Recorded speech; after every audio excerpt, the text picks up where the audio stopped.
এখনই উৎসব করতে নারাজ হাওয়াস। সদ্য লিগ শিল্ড জিতেছে মোহনবাগান সুপার জায়েন্ট।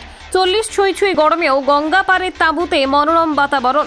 কিন্তু এখনই উৎসব করতে চাইছেন না মোহনবাগান সুপার জায়েন্টের কোচ অ্যান্টোনিও লোপেজ হাবাস।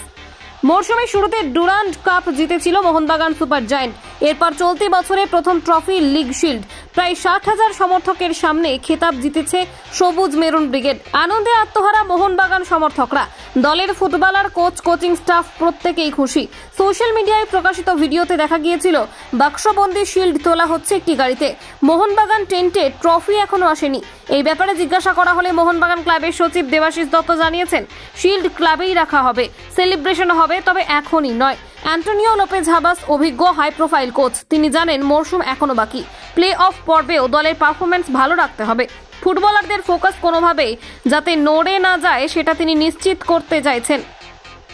তাই এখনই উৎসব করতে নারাজ মোহনবাগান সুপার জায়েন্ট। চলতি মরশুমে টেবল করার সুযোগ রয়েছে দলের সামনে। আইএসএল ট্রফি জেতার সম্ভাবনাও রয়েছে। তার জন্য নিজেদের পারফরমেন্স ধরে রাখতে হবে ফুটবলারদের। এখনই শৃঙ্খল আলগা করতে নারাজ লোপেজ হাবাস। কলকাতা 24/7.in।